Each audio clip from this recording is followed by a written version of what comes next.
Hey there, it's Sophie. Welcome back to English Zone. Today, I want to talk about something that sounds simple but is actually one of the biggest secrets to fluency: learning to think in English.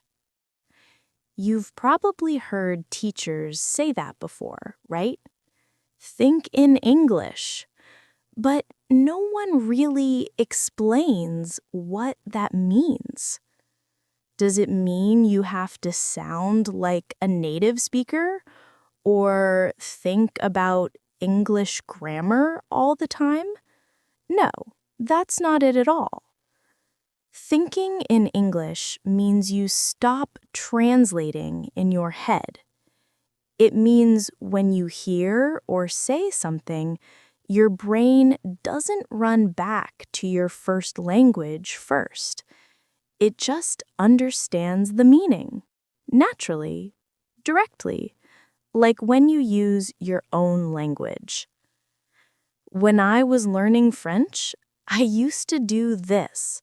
Someone would ask me a question, I'd translate it to English, think of my answer, and then try to translate it back into French again.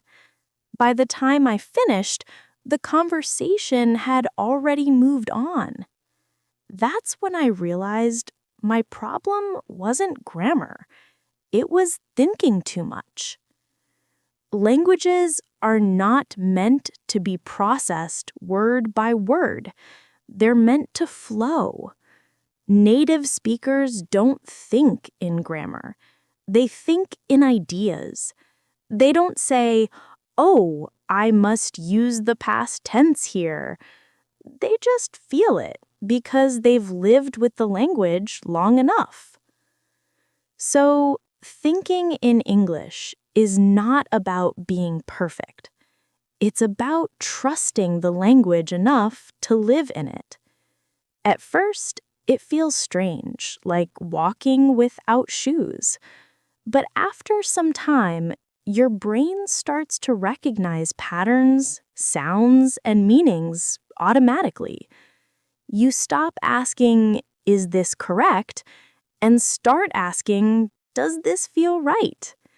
And that's the moment you begin to think, not like a student, not like a dictionary, but like a real speaker.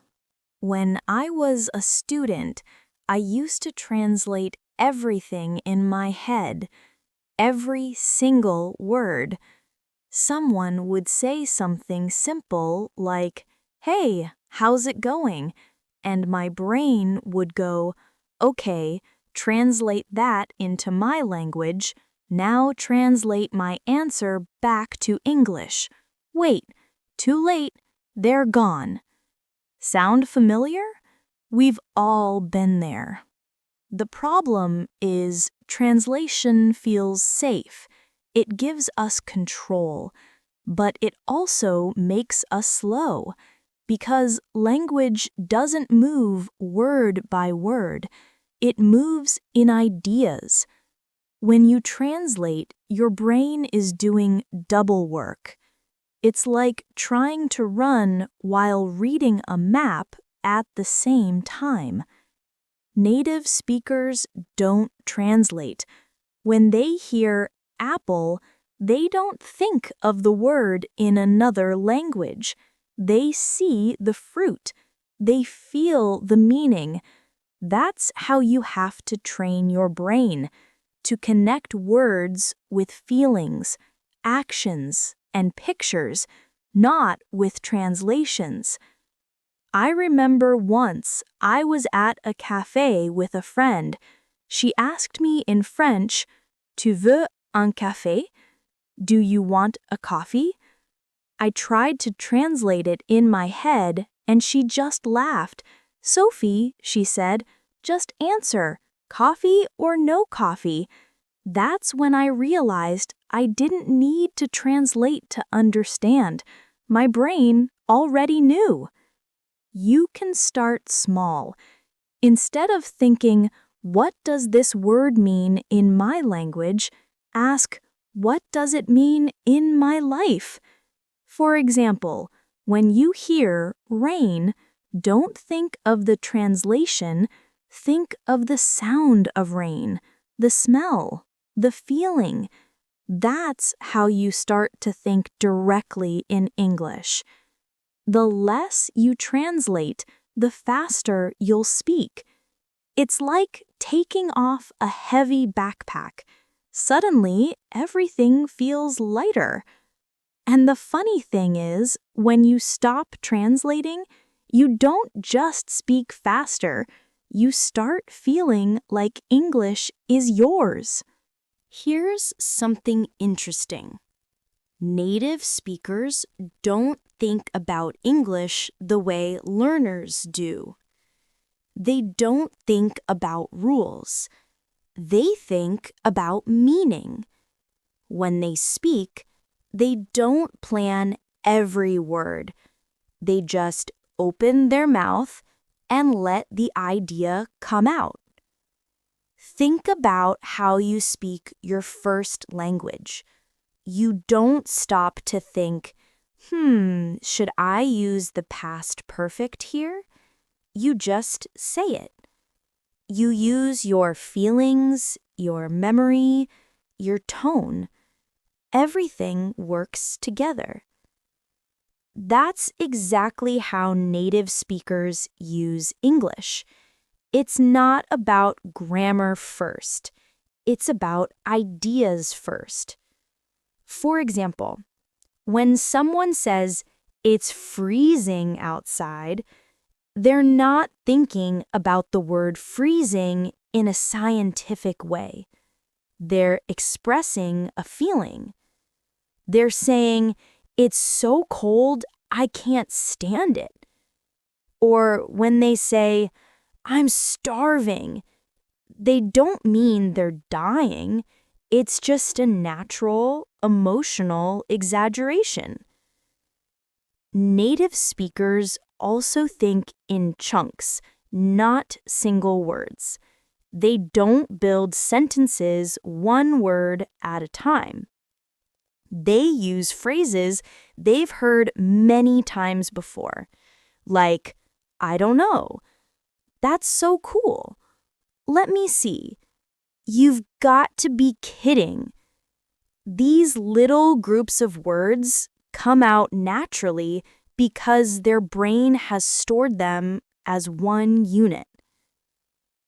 That's why trying to translate word by word never sounds natural.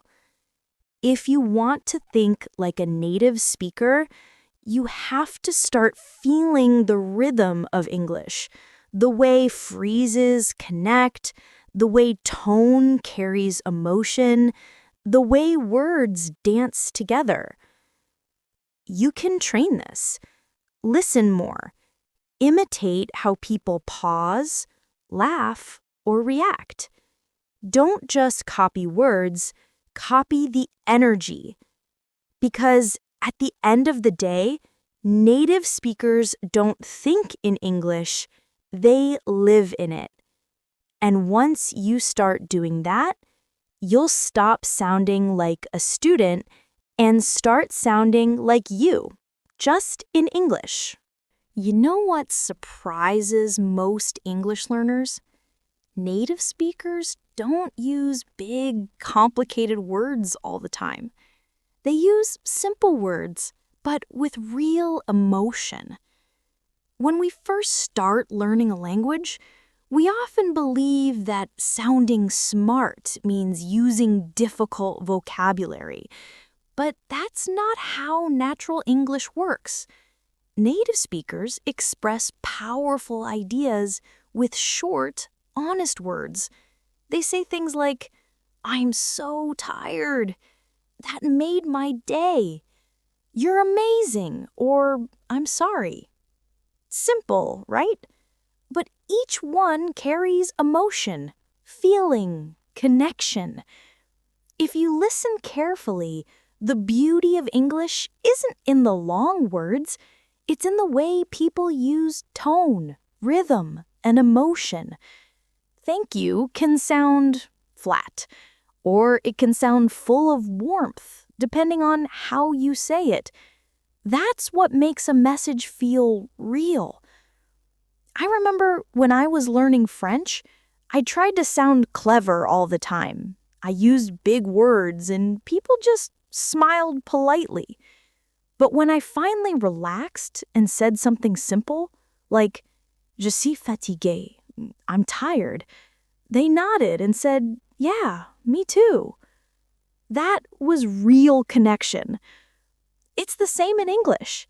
If you say, I had a terrible day in a sincere voice, people understand you immediately. You don't need fancy vocabulary to sound natural. You just need to sound human. So here's the secret. Don't chase difficult words. Chase real words. Words that match your emotion, your truth, your story. Because when you speak from the heart, people don't care about your grammar. They care about your meaning. Simple doesn't mean weak. Simple means clear, warm, and alive. That's how native speakers talk. Not to impress, but to connect. And when you do that, you're not just speaking English, you're living it. Let's talk about something you can't see, but you always hear. Your inner voice. It's that voice in your head that talks to you all day. Sometimes it says, I can do this, and sometimes, ugh, not again. But did you know your inner voice can also help you learn English? Most learners think speaking practice only happens when you talk out loud, but that's not true. It also happens inside your head. Every time you think something, you have a choice to think in your language or in English. At first, it feels strange. Your brain resists. It's like, wait, why are we talking like this? But the more you do it, the more natural it becomes. You start connecting thoughts directly to English words. No translation needed. Start small. When you see something, name it in English. Coffee, tree, sunshine. Then move to short thoughts. I'm hungry. This song is nice. I'm late again. Later, try full sentences. I need to finish this before lunch, or I should call my friend today. You can even have little conversations with yourself. Ask questions. Answer them. What should I eat? Maybe noodles. It might sound funny, but this is exactly how you build your inner English voice. I used to do this all the time when I was learning French. I'd walk around my apartment talking in my head, sometimes out loud, sometimes quietly. And one day, I noticed something amazing. I started dreaming in French. That's when I knew my brain had switched. Your inner voice is powerful. It's where fluency begins. So don't be shy to talk to yourself, in your head, in the mirror, anywhere. Because one day, that little English voice inside you won't feel like a voice anymore. It'll feel like you. One of the biggest differences between native speakers and learners is how they see mistakes. Learners fear mistakes. Native speakers, they just move on. I remember once I said to a friend, he go to work every day. And she didn't even notice. She just replied, oh, really? Where does he work? I realized then most people don't care about your grammar as much as you do. They care about the message, the rhythm, the feeling behind your words. Mistakes are like background music. Sometimes they're loud, sometimes quiet, but they don't stop the song. You can still dance, still communicate, still connect. The only real mistake is silence, when you don't try at all. Native speakers make mistakes too. They forget words, mix tenses, start sentences, and never finish them. But they keep talking. They laugh. They fix themselves. And they keep going. That's why they sound fluent. Not because they're perfect, but because they're free. I once taught a student who was so afraid to speak that she'd pause after every sentence to check grammar in her head. She spoke beautifully on paper, but froze in real life. So I told her, speak like music, not like math. She laughed, but she understood. Music isn't perfect. It flows. Some notes are high, some low, but together they make something beautiful. So next time you make a mistake, smile. You just created your own melody. Your English doesn't have to sound perfect. It has to sound alive. Every wrong word is proof that you're learning, that you're brave, that you're trying. Remember, mistakes are not noise. They're music, the sound of you becoming fluent. If you really want to think like a native speaker, you can't just learn the language, you have to learn the culture too. Language isn't just words, it's a reflection of how people see the world. Every expression, every phrase, every joke comes from the way people live and think. That's why translation doesn't always work, because sometimes the meaning isn't in the words, it's in the feeling. For example, when someone says, "What's up?" they're not really asking about the sky. It's just a friendly way to say, "Hey, how are you?" Or when someone says, "Take it easy," they don't mean be lazy. They mean don't stress. Everything's okay. Those phrases come from a culture that values friendliness, comfort, and casual connection. When I started learning French, I didn't understand why people said bon courage instead of good luck. It literally means good courage, but it carries a deeper meaning. Like, I know this might be hard, but I believe in you.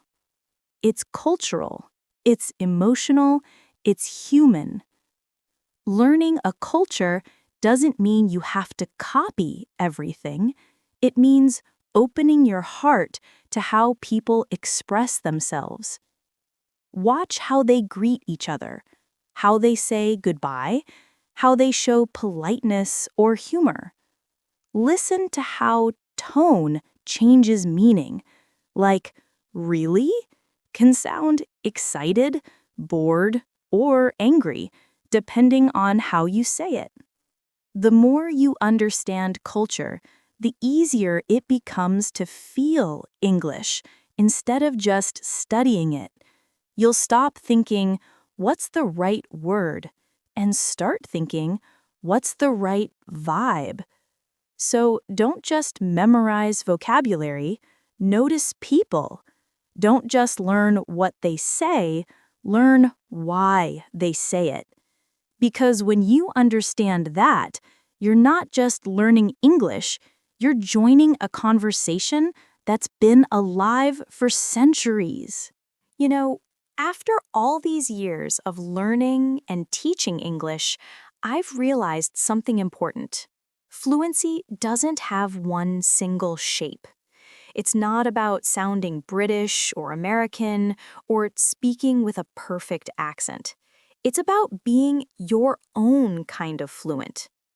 When you think like a native speaker, it's not because you copy someone else, it's because you've learned to see English as part of your world. You understand the feelings behind the words. You can listen, respond, and connect, even if you make small mistakes. That's real fluency, when communication feels natural, not forced. I've met people who spoke with strong accents, but were completely fluent because they spoke with confidence and warmth. And I've met people who spoke perfectly, but didn't connect at all because they were too busy trying to sound right. Fluency isn't about perfection. It's about presence. It's when your words match your heart. So don't try to erase your identity to sound like someone else. Keep your accent, your humor, your personality. That's what makes your English beautiful. The goal isn't to become native. The goal is to become you in English.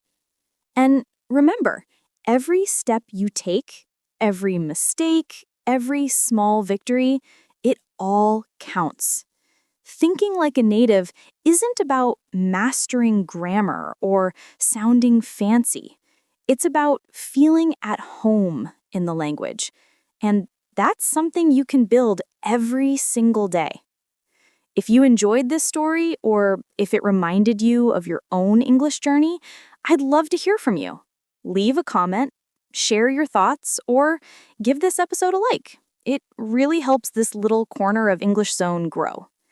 Thank you for listening, for learning, and for being brave enough to speak your truth in English. Until next time, keep smiling, keep learning, and keep being your beautiful, fluent self.